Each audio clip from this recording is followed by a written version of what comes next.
आज हमारे साथ पी साईनाथ साहब हैं और आपको बता दूं कि इन्होंने किताब लिखी है, किताब पे चर्चा करेंगे, लेकिन साईनाथ साहब को जो जर्नलिस्ट हैं वो तो जानते ही हैं, कॉलमनिस्ट हैं, गांव देहात पर काफ़ी कुछ लिखा है जिसको आप रूरल इंडिया, ग्रामीण भारत कहते हैं। अमर्त्य सेन जो कि नोबेल विजेता है, उन्होंने एक वक्त में कहा था कि भूख और अकाल में दुनिया के सबसे बड़े जानकार हैं साईनाथ साहब। रमन मैग्सेसे अवार्ड और ढेर सारे अवार्ड इनको मिले हैं।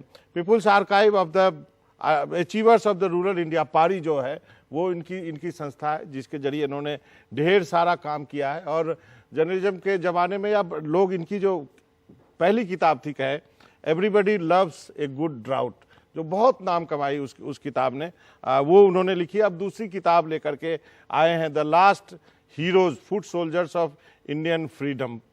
और इसके बारे में जो प्रोफेसर जगमोहन है, जो कि आपको बता दूं कि भगत सिंह के सिस्टर के बेटे हैं, जो कि प्रोफेसर है, उन्होंने लिखा है कि a people's history of freedom struggle है, मैंने आम लोगों के जो है फ्रीडम स्ट्रगल की कहानी है ये किताब है। सर आपका बहुत बहुत शुक्रिया, आपने वक्त निकाला इस हमसे बात करने के लिए।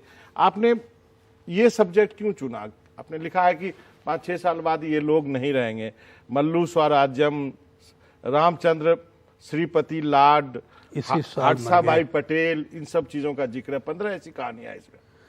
15 कहानियां हैं। देखियो, अभी जो हमारा स्वतंत्रता सैनिक बचा है, 3-4 साल में एक भी नहीं रहेगा। इन 15 में 7 मर गया। इस पिछले सितंबर से मई महीने तक 7 गया, 8 हैं अभी। तो एक नया पीड़ित जो है कॉलेज में, स्कूल में, ये मुझको बहुत सैडनिंग बात है कि बच्चे लोग, नौजवान लोग, कभी भी उनकी जिंदगी में चांस नहीं है एक freedom fighter, genuine bonafide freedom struggle का, स्वतंत्रता सैनिक को कभी मिलने वाला नहीं। और उनसे they can't listen to them, speak to them, hear them. तो इसलिए एक कारण है। दूसरी बात, ये किताब क्यों लिखा? जो किताब में है उनके लिए लिखा है, उनका कहानी, we should know their stories. कई सवाल भी किताब में आते हैं बीच में, जैसे कि गांधी और अंबेडकर के बीच में चुनना हो तो। देखिए, बहुत सारा हिस्ट्री राइटिंग में बहुत सारे दलित लोग पार्टिसिपेट किया, लाल सेना नागपुर में, विदर्भ में, लेकिन हमारा हिस्ट्री राइटिंग में उनको मार्जिनलाइज कर दिया। दलितों, आदिवासियों और महिला, ये तीनों को हमने मार्जिनलाइज कर दिया स्वतंत्रता इतिहास में। तो मैंने वो जो बढ़िया डाइवर्सिटी था हमारा फ्रीडम स्ट्रगल में, वो उसको कैप्चर करने के लिए कोशिश किया। इसमें एक है शोभाराम गेहरवार, यहीं अजमेर में है, अभी भी है, फर्स्ट क्लास कंडीशन में है। वो दलित हैं, सेल्फ डिक्लेयर्ड गांधीयन है, लेकिन जिस दिन मैंने इंटरव्यू किया, अप्रैल 14, वो अम्बेडकर जयंती, वो बताया था कि आप जीप में आए तो मैं आपके साथ जाऊंगा, अम्बेडकर मूर्ति को हमको गार्लैंड लगाना है, माला लगाना है। तो मैंने पूछा, सर आप, इतना बड़ा डिबेट चल रहा है, आर यू विद गांधी और आर यू विद अम्बेडकर? आप तो कह रहे हैं कि आप गांधीयन है, लेकिन आप स्टैचू में जा रहे हैं, how do you choose between Gandhi and Ambedkar? बहुत गुस्सा आ गया उनको।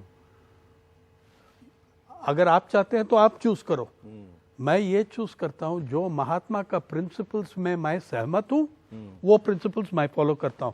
जो अम्बेडकर का प्रिंसिपल है, जो जिसमें मैं सहमत हूं, मैं उसको फॉलो करता हूं। और मैं क्रांतिकारी लोग से भी, अंडरग्राउंड में भी काम कर चुका है, मैं दोनों में था, गांधीवाद और क्रांतिवाद। आपने अपनी किताब में तूफान सेना का भी जिक्र किया है, और अभी आपने कहा कि क्या हम माने कि अभी तक जो हिस्ट्री लिखी गई है फ्रीडम स्ट्रगल की, उसमें जो है अनुसूचित जाति, जनजाति, दलित, महिला का, इन दोनों को उतना जो है कंट्रीब्यूशन उनका दिखाया नहीं गया। क्या आप ये कहना चाहते हैं? हाँ, देखिए, जो टेलिंग ऑफ फ्रीडम स्ट्रगल इतिहास है, उसमें 3-4 टेलिंग है। एक तो डोमिनेंट वन ये है कि आइडिया ऑफ डेमोक्रेसी, ये फ्रीडम, ये सब वेस्ट से लाया। और कौन लाया? जो ऑक्सफोर्ड, कैम्ब्रिज गया, गांधी जैसा बैरिस्टर एट लॉ। लेकिन गांधी हिमसेल्फ ये बताया कि ये गलत है। जो फोरमोस्ट फाइटर्स हैं हमारा इंडिपेंडेंस का स्ट्रगल में, वो आम लोग हैं। एक सेंटेंस में गांधी ने बताया, एक चिट्ठी में लिखा येरवाड़ा जेल से 1931 में, great man seem to be the cause of revolutions, लेकिन सच में people themselves are the cause. एक लाइन में लिखा है और मैं आई एग्री विद दैट। दो तीन चीजों की तरफ आपका ध्यान। एक जगह आपने किताब में शुरू में जगमोहन लिखते हैं कि भगत सिंह ने लिखा है, in a sense Gandhism make a nearer approach to the revolutionary ideas. हाँ, वो एक डिबेट है जो क्रिएट किया जाता है भगत सिंह वर्सेस गांधी के बीच में, लेकिन वो भी कहते थे कि ये बड़ा नियरर है हमारे आइडिया से। करेक्ट। लेकिन इसमें आई जस्ट थोड़ा एक डाइग्रेशन लेता हूँ। देखो, मैं अभी अभी पंजाब और चंडीगढ़ जर्नलिस्ट यूनियन से वहां से आ रहा हूँ। एज अ जर्नलिस्ट, आप भी पत्रकार हैं, मैं भी पत्रकार हूँ। लोग नहीं मानता है। देखो, भगत सिंह को कहता है कि क्रांतिकारी हैं, मार्टिर हैं, शाहिद हैं, ये सब सही है, लेकिन उसका प्रोफेशनल ऑक्यूपेशन है पत्रकारिता। और 4 भाषा में लिखा था, उर्दू, पंजाबी, हिंदी, अंग्रेजी। और ये सब 23 साल उम्र के अंदर जब उसका फांसी होगी। तो आई थिंक दैट ये फेक डिबेट्स आता है, गांधी वर्सेस अंबेडकर, अंबेडकर वर्सेस ये, वो इतना क्लियरली बताया, I will choose the path of whoever I want to follow, principles of different leaders that I accept. और वो बम भी बनाया जब वो क्रांतिकारी के साथ था। एक सवाल और आज इस किताब को पढ़ के लगता है कि आजादी कौन लाया? हु ब्रॉट फ्रीडम, इंडिपेंडेंस के? उससे पहले एक और सवाल है। फ्रीडम और इंडिपेंडेंस मैंने लिखा है, वो आजादी और स्वतंत्रता अलग चीज है। हाँ। और कैप्टन भाव ने, रामचंद्र श्रीपति लाड तूफान सेना का लीडर था, फाउंडर लीडर था, उसने एक सेंटेंस में कहा, जो पहला सेंटेंस है किताब में, हमने आजादी और दो चीज के लिए स्ट्रगल किया, आजादी और स्वतंत्रता जी, मिल गई हमको स्वतंत्रता। बस वो एक लाइन में सब कह दिया कि फ्रीडम अलग चीज अलग है, इंडिपेंडेंस अलग और चीज है। 15 लोग जो हैं सब वही कहते हैं, फ्रीडम और आजादी और स्वतंत्रता। और हमारा कंटेम्परेरी टाइम में भी वो डिबेट है। आजादी एक बड़ी चीज है, बड़ी चीज है, लिमिटेशन है इंडिपेंडेंस में। हाँ, करेक्ट। हमको मिला है इंडिपेंडेंस, स्वतंत्रता। फ्रीडम का स्ट्रगल अभी भी चल रहा है।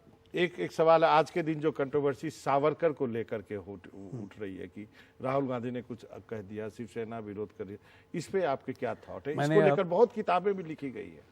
हाँ, लेकिन इस किताब में सावरकर के बारे में कुछ नहीं है, ये डाइवर्सन है और कोई लीडर लोग का भी नहीं है, ये आम लोग का किताब है। हाँ। मेरा देखिए,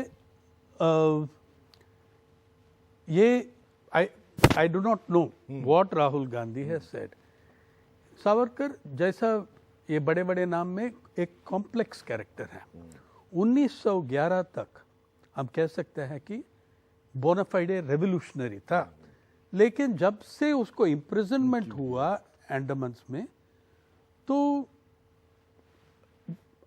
कंप्लीटली अलग लाइन हो गया, उल्टा लाइन हो गया।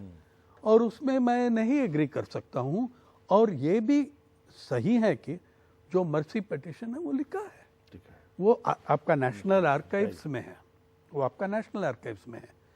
तो दोनों नहीं डिनाई कर सकता कि 1911 तक एक सावरकर और उसके बाद दूसरा सावरकर, आप चूज कर लो जिसको चूज, आप अपने सुविधा के अनुसार बांट। साइनाथ सर, आप हैं तो कुछ सवाल कृषि पर जरूर करूंगा। जब किसान आंदोलन चल रहा था तो आप वहां थे, आप भाषण देते थे लोगों को। क्या आपको लगता है कि वो उस आंदोलन से कुछ अचीव हुआ है किसानों को, या संघर्ष जारी है? देखो, एग्रेरियन क्राइसिस, जो कृषि संकट है, उसका कोई सॉल्यूशन अब तक नहीं मिला। किसान आंदोलन का जो अचीवमेंट है,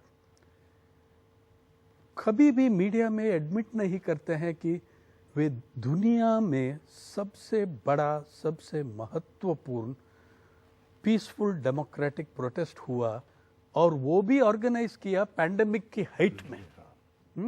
उससे पहले सबसे बड़ा इंटरनेशनल प्रोटेस्ट दुनिया में ऑक्यूपाई वॉल स्ट्रीट में हुआ 2011 में। वो 9 हफ्ते तक चला बस।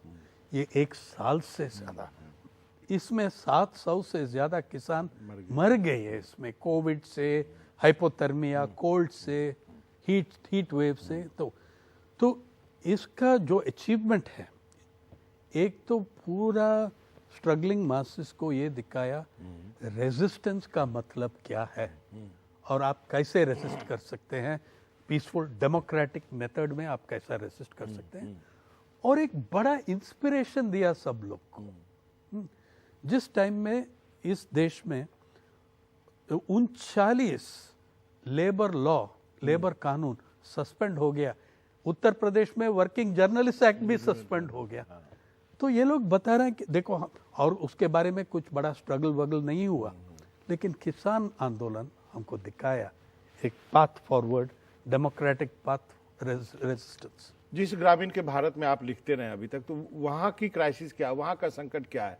महंगाई दर शहर से ज्यादा गांव में क्यों है? ग्रामीण भारत में क्या है? देखिए, ये जो मामला ये फ्रीडम फाइटर्स किताब में फाइट किया उसके खिलाफ, वही है असमानता।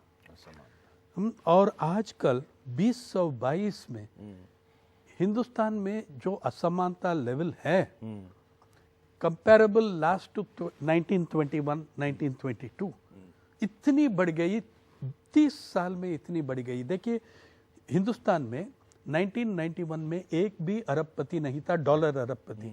आज है 160, और ये 160 डॉलर अरबपति के हाथ में जितना धन दौलत है, वो आपका जीडीपी का 25-26% है। और वो आपका जनसंख्या क्या है, 140 करोड़, उससे 160 जन।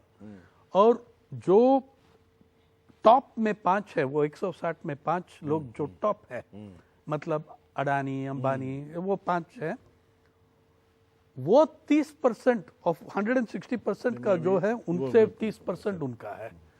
तो ऐसा असमानता ही ब्रिटिश राज में भी उसको रेजिस्टेंस आया।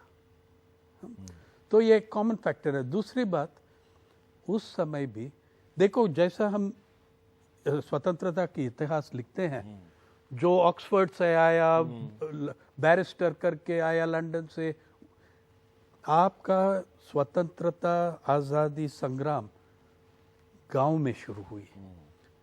छत्तीसगढ़ में वीर नारायण सिंह, आदिवासियों जंगल महल में, आपने लिखा उड़ीसा में शुरू हुआ, आंध्रा में शुरू हुआ, निजाम के खिलाफ से शुरू हुआ था, और आज भी सतारा में हुआ। आज भी रेजिस्टेंस आ रहा है ग्रामीण भारत से। तो क्या हम कोई ऐसा दिन देख पाएंगे जब हम कह पाएंगे कि हमने किसान जो है वो उनके पैदावार की उपज का हिस्सा पैसा उनको मिल रहा है? क्यों नहीं। देखिए, आपका एक कंसिस्टेंट फैक्टर है उस जमाने का, इस जमाने का। मुझको ये कहना है कि हमारा स्वतंत्रता और आज़ादी का एसेंस, उसका फाइनेस्ट एसेंस और डिस्टिलेशन, वो है कॉन्स्टिट्यूशन ऑफ इंडिया। लेकिन जो आइडियल्स उसमें हैं, जस्टिस, सोशल, इकोनॉमिक, पॉलिटिकल, हमने बिट्रे कर दिया। 1991 से एक अलग पाथ लिया, वो बिट्रे कर दिया। अगर हमको सॉल्यूशन चाहिए, जो आप बता रहे हैं, we have to defend and honour constitution of India, directive principles of state policy, preamble नहीं, सिर्फ प्रियम्बल नहीं, फंडामेंटल राइट्स और डायरेक्टिव प्रिंसिपल। 2 सवाल पूछूंगा सर। जीएम मस्टर्ड के ट्रायल को मंजूरी दी गई, आपके क्या थॉट है इसमें? डिजास्ट्रस, बिल्कुल डिजास्ट्रस।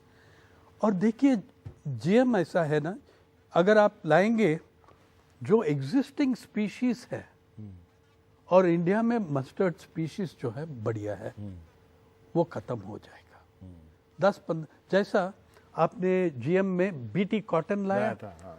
10-20 साल के अंदर जितना हिंदुस्तानी वैरायटीज था कपास का गया। तो और आप वापस लाने के लिए क्या खर्चा होगा, क्या एफर्ट होगा। ये देखो, ये बीज जो है ग्लोबली 4 कंपनी बीज मार्केट का 60% कंट्रोल करते हैं। तो ये किसके लिए कर रहा है? आप किसान के लिए नहीं कर रहा है, वो बड़े बड़े मल्टीनेशनल कंपनी के लिए कर रहा है, वो कॉरपोरेट जगत के लिए कर रहा है। ये बहुत डिजास्टर्स है, ये एंटी नेशनल एक्टिविटी है।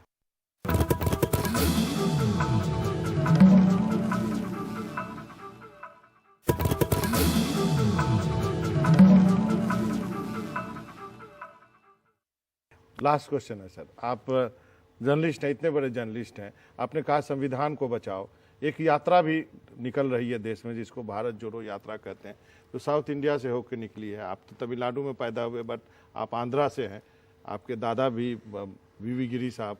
तो आप क्या मानते हैं इस यात्रा को लेकर के? मेरा लास्ट क्वेश्चन। देखिए, I wish them well, I wish them well, और उसमें कुछ गलत नहीं है कि अगर एक पॉलिटिकल फोर्स चाहते हैं कि भारत जोड़ो यात्रा करना है, तो I have no problem with that. लेकिन मैं कह रहा हूं कि उसके बाद क्या सबक लेके, क्या लेसन उससे क्या लेंगे और क्या करने वाला है आप। और मैं बार बार यही कह रहा हूं, directive principles of state policy को आप फंडामेंटल राइट्स करो, उसको एनफोर्सेबल करो, जस्टिसेबल करो, इसलिए कि जो भी मामला आने वाला है हेल्थ में, क्लाइमेट जस्ट, एक ही फ्रेमवर्क है मेरे लिए, जस्टिस। सही बात कहा आपने। और धन्यवाद पी नायक साहब, सर आपने कहा बहुत ही ज्ञानवर्धक ये आपसे बातचीत रही। और मैं अपने दर्शकों को कहूँगा कि आप ये किताब पढ़िए, द लास्ट हीरोज़। यदि आप अपने टेक्स्ट बुक से हट के कुछ जानना चाहते हैं उन लोगों के बारे में जिनके बारे में कहीं कुछ नहीं लिखा गया है, हिंदी में भी आने वाली है, तो ये किताब आप पढ़ सकते हैं। हमारे उन अनसंग हीरो के लिए जिनके बारे में कहीं नहीं मिलेगा, इस किताब में मिलेगा। इसमें महिलाएं भी हैं, इसमें दलित भी हैं, और वो सारे फ्रीडम स्ट्रगल है जिनको कि इतिहास के पन्नों में जगह मिलनी चाहिए। और एनडीटीवी में इतना ही। नमस्कार।